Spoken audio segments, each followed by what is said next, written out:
গত রবিবারের আগের রবিবার বোতল বলা নিয়ে আসে মদন স্যারের সাথে গিয়ে গল্প করছে। মদন স্যার বলছে সর্ববেটা ইয়ার করে দেখুন। আমি বললাম একটু ওয়েট করুন, ঠান্ডাটা কেটে গেল। তারপরে যখন ভদ্রলোক একের পর এক কথা বলছে আমি সব শুনে বললাম দেখুন এনার দীর্ঘদিনের লিভার প্রবলেম। পরবর্তীকালে লাস্ট আমাকে বলছে দীর্ঘদিনের liver problem, hepatitis B positive, fatty liver, সেখান থেকে হার্টের প্রবলেম, সেখান থেকে স্ট্রোক, সেখান থেকে কিডনি প্রবলেম। ভদ্রলোকের কোশ্চেন, স্যার কোনো প্রতিদিন তো খাচ্ছে, কখনো ফোলাটা কমে আবার বাড়ে, আমি এই রিপোর্টগুলো করব একটা ইউরিক অ্যাসিড টেস্ট করতে। যখন দেখবেন পায়ের ফোলা, পায়ের চেটুগুলো ফোলা, ইউরিক অ্যাসিড টেস্ট করো।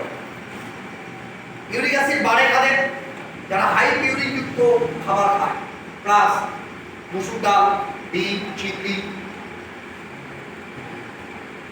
শাক, এগুলোতে প্রচুর পরিমাণে বাড়ে।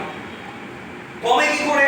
অ্যালোপ্যাথি জগতে ইউরিস প্লাস 3 তো নেই, অ্যালোপ্যাথি জগতে আছে জাইলোরিক, দিনে 3 বার খেতে হয় ইউরিক অ্যাসিড কমে। হেবুস্টাস আছে, দেখবেন ডক্টরের সাথে কথা বলে, বাট এগুলোর একটা এফেক্ট আছে। আচ্ছা মানে আপনি চোখ বন্ধ করে, আমি কেন এই কথাগুলো আপনাদেরকে বলছি, আপনাদের নলেজ আপডেট হবে। আচ্ছা রাখলাম, আমি চোখ বন্ধ করে আত্ম স্যারকে বললাম বাবু আপনি ব্লাড পিউরিফাই ডিভাগের ডেলিডিটক্সি ইউরিস প্লাস 3 আর কিচ্ছু দেবেন। গতকালকের রিপোর্ট ইউরিক অ্যাসিড ছিল 10.2, 15 দিনের মধ্যে রিপোর্ট 6.2।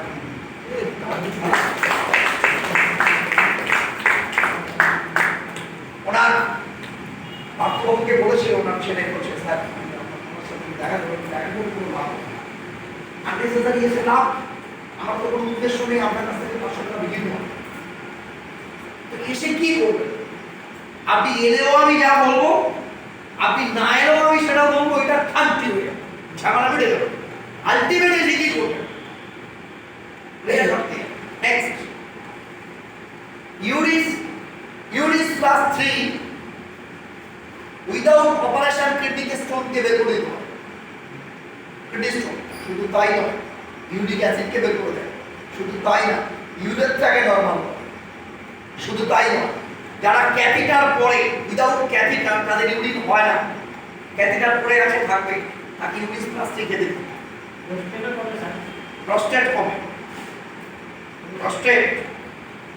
প্রস্টেটের প্রবলেম, প্রস্টেটের বাংলা অর্থ হচ্ছে মূত্র থলি, ইউরিন ধরে রাখতে পারে না।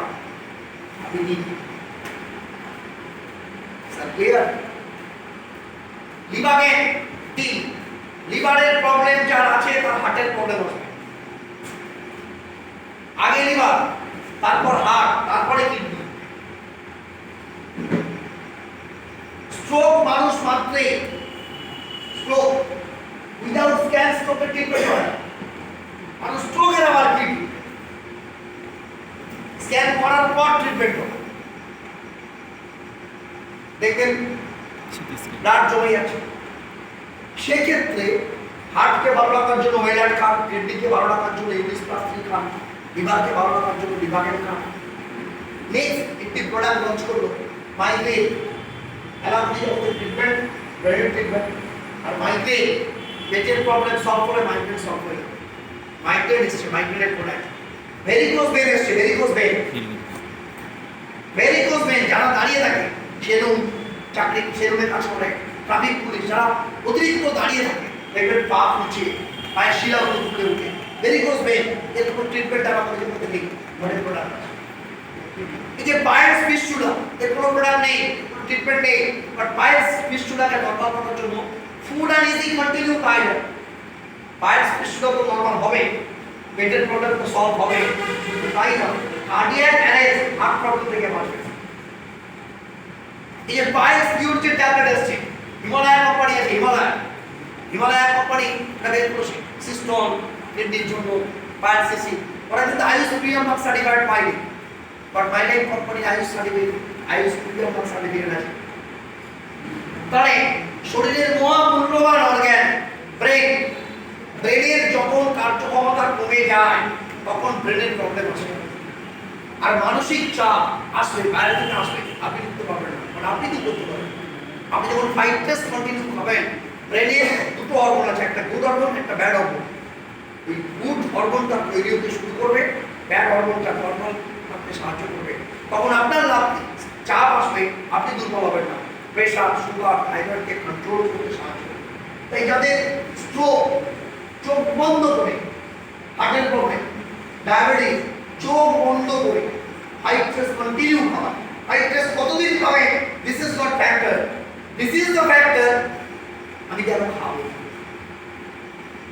ক্লিয়ার করতে মানসিক চাপ থেকে একাধিক রোগের সৃষ্টি হতে পারে। মানসিক চাপকে কেন্দ্র করে ওজন বাড়ে, ওজন কমে, ক্যান্সার হতে পারে। আমি ক্লিয়ার করতে পারলাম? তাহলে এই প্রোডাক্টগুলো দেখবেন পেটেন্ট